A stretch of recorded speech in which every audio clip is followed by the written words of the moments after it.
Вітаю вас на нашым новым падкасці.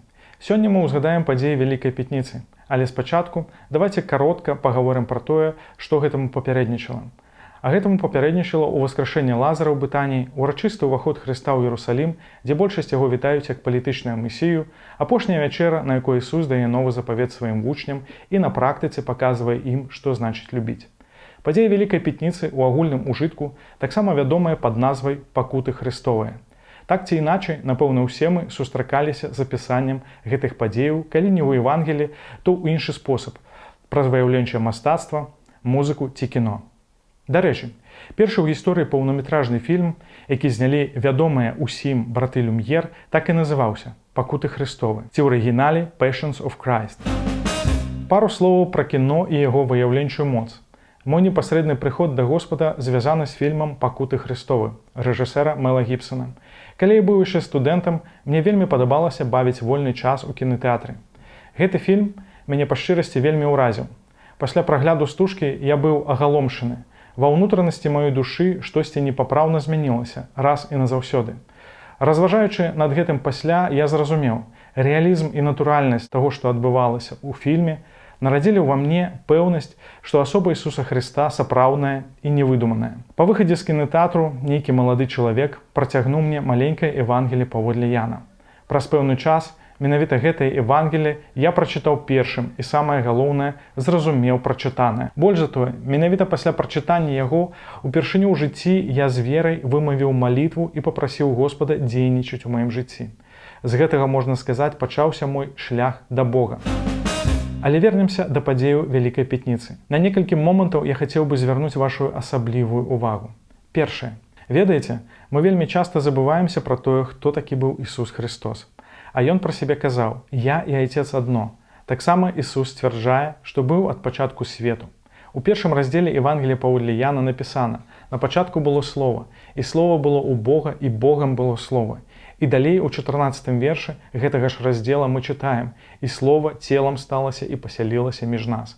Калі мы глыбока ацэнсуем напісанае, то зразумеем, хоць гэта вельмі цяжка ўявіць, што найвялікшы Бог, творца сусвету, у якога, можна так сказаць, зямля на далоні як пясчынка, дык вось гэты Бог уцелавіўся ва ўлоне Дзевы Марыі, фармаваўся клетачка за клетачкай, дзень за днём і нарэшце нарадзіўся. Этап за этапам праходзіў усё, што праходзіў кожны з нас. Ісус не быў супердзіцёнкам, як мы бачым у некаторых фільмах.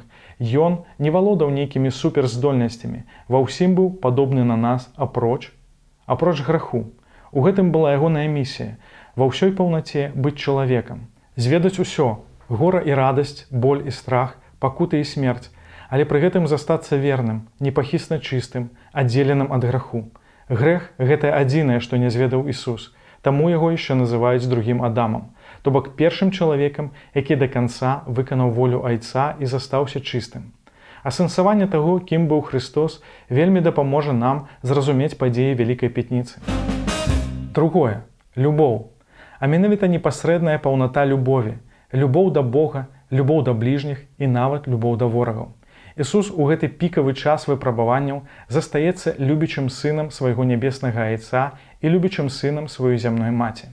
Па-чалавечы, нягледзячы на сумнівы і на жаданне праходзіць усе пакуты, кроплі крыві выступаюць замест поту падчас гэтай малітвы, Ісус скараецца волі Айца і кажа: «Не мая воля, але твая, хай споўніцца». Будучы ўжо ўкрыжаваным у неверагодных фізічных пакутах, Ісус прамаўляе апошнюю просьбу свайму вучню Яну, клапоцячыся пра сваю маці. Ён турбуецца пра сваіх вучняў і ў апошняй малітве просячы за іх у Бога ў той час, калі яны ў стоме паснулі. Такой любові мы не бачылі раней. Маючы гэты прыклад і адкрыўшы сваё сэрца Ісусу, мы можам толькі адлюстроўваць святло Божай любові, тым больш, чым болей адкрытае нашае сэрца на яго.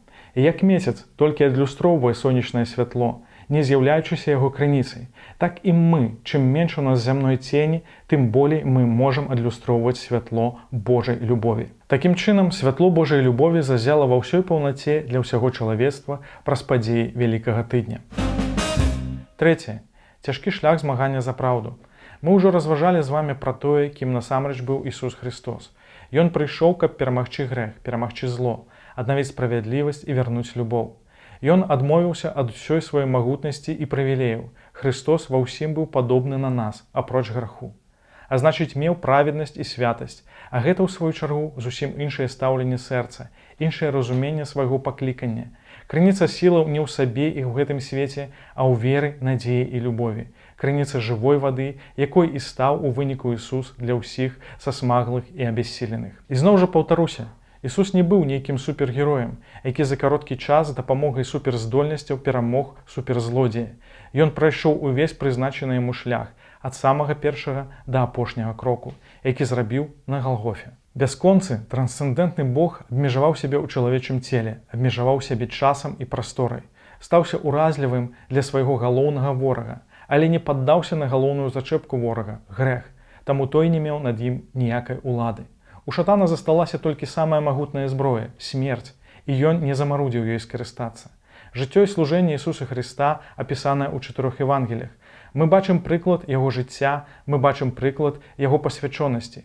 Усё гэта нагадванне для нас, што нішто добрае не даецца проста. Калі Сын Божы на працягу ўсяго свайго жыцця змагаўся за праўду, прыняў пакуты і смерць, то для нас гэта таксама знак, што ў змаганні за праўду і справядлівасць, у змаганні за любоў і веру мы не мусім губляць надзеі, не мусім апускаць нашыя рукі. Але ў змаганні за ўсё добрае трэба ісці да канца. І амаль заўсёды вельмі доўга, можа нават і ўсё жыццё. Прыкладам чаго з'яўляецца Ісус. Толькі такім чынам мы можам перамагчы зло. Чацвёртае, што непарыўна звязанае з трэцім, напрыканцы будзе цяжэй за ўсё. Прачытаць гісторыю апошніх дзён Ісуса Хрыста можна дастаткова хутка. Прачытаўшы так, мы не акцэнтуем увагу на тым, што Вялікая Пятніца без Вялікдня, свята Воскресення Хрыстова – гэта крах усіх надзеяў. Ісус Христос – той, які спыніў буру, той, які выгнаў легіён дэманаў, той, які накарміў тысячы людзей 5 хлебамі, вось ён ідзе, як ягня, ведзеная на зарэз. Можна ў пэўнай ступені зразумець Пятра, які тройчы зракаецца Ісуса. Пётр разгублены. Ён быў гатовы змагацца з мечам у руках, але ўсялякі сэнс да барацьбы ў яго адабралі. Христос сам пайшоў у рукі ворагаў. Усё кепска. Здрада прыйшла ад свайго вучня, а астатнія разбегліся хто куды. На настаўніка, чыімі прамовамі заслухваліся натоўпы, прыйшоў іншы натоўп з каламі і мячамі. Яны закавалі Ісуса ў ланцугі і павялі на неправедны суд. Ноч – гэта ўлада цемры. Ашчэрылася зло ўсёй зброі цемры. Хто хоць раз праводзіў ноч на вуліцы і вымушаны быў не спаць, ведае, самая цёмная і халодная частка ночы ў самым канцы. Надзея нібы знікае Божая прысутнасць. Ідучы далей па гэтай гісторыі, мы ўсё больш здзіўляемся таму, што прыйшлося вытрымаць Ісусу. Гэты неправедны суд з парушэннем нават усіх фарысейскіх правілаў і законаў, збіццё і апляванне, якое працягвалася гадзінамі, пасля Хрыста вядуць да Пілата, бо першасвятарам патрэбны афіцыйны дазвол, каб яго ўсмерціць. Пілат, здаецца, жадае лепшага для гэтага чалавека, якога і так ужо зняважылі, і адпраўляе Ісуса да Ірада. Але гэта не збаўляе, наадварот, дае яшчэ больш знявагі. Пракуратар загадвае пакараць цара юдэйскага, думаючы, што гэтым задаволіць неўтаймоўны рэлігійны шал натоўпу. Але, на жаль, дадае яшчэ больш пакутаў Хрысту праз збіццё і здзекі рымскіх воінаў. Трэці раз Пілат спрабуе дапамагчы праз традыцыю адпускаць на свята аднаго з вязняў. Але і тут падбухтораны натоўп замест Ісуса абірае забойцу і мяцежніка Барабу. Пілат абмывае рукі і аддае загад на ўкрыжаванне па патрабаванню натоўпу, што сабралі першасвятары. Укрыжуй яго, кроў яго на нас і дзецях нашых, крычаць яны. Да ўсіх пакутаў і знявагаў на акрываўленае цела Ісуса ускладаюць яшчэ і цяжэзны крыж. І прымушаюць несці да месца пакарання. Людзі, якія тыдзень таму сустракалі яго як цара, разгублена суправаджаюць гэтую дзіўную працэсію позіркам і не разумеюць, што адбываецца. Укрыжаванне – адна з самых страшных смяротных караў за ўсю гісторыю чалавецтва. І гэтая кара не абмінула Ісуса. Поўны да краю келіх пакутаў быў выпіты да дна. Божа мой, чаму ты мяне пакінуў? Пытаецца Ісус. І гэта кульмінацыя пакутаў Хрыста. Апроч фізічных і маральных пакутаў, здрады і адкінутасці сваімі вучнямі, адчуць яшчэ пакінутасць Богам. Але Бог ніколі не пакідаў Ісуса, як і не пакідае нас. Праз усю гісторыю існавання чалавецтва ад Адама і да нашых часоў Господ заўсёды быў побач. Падсумуем, браты і сёстры, але не будзем сумаваць.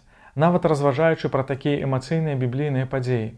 Такім чынам, мы мусім памятаць, што Ісус Христос – гэта Сын Божы і адначасова Сын чалавечы, які прыйшоў у гэты свет, каб выканаць волю Айца і стаць першым чалавекам, над якім грэх не меў ніякай улады. Ён першы дасканалы чалавек, праведны і святы, у якім уцелавілася Божая любоў і споўніўся Божы план. Любоў поўная і святая, любоў дасканалая і жывая, і менавіта Ён, Ісус Христос, быў адзіны, хто мог вытрымаць гэты шлях змагання са злом і няпраўдай да канца, прайсці праз усе выпрабаванні і адкінутасць да смерці і смерці крыжовай. І хоць у канцы было цяжэй за ўсё, Ісус не здаўся і прыняў смерць. Адзіны, хто быў яе не варты, прыняў яе. Пра ўсе гэтыя падзеі сведчыць нам Слова Божае, ад кнігі быцця да кнігі адкрыцця. Але пра гэтае мноства біблійных прароцтваў мы паразмаўляем з вамі заўтра, у дні Вялікай суботы.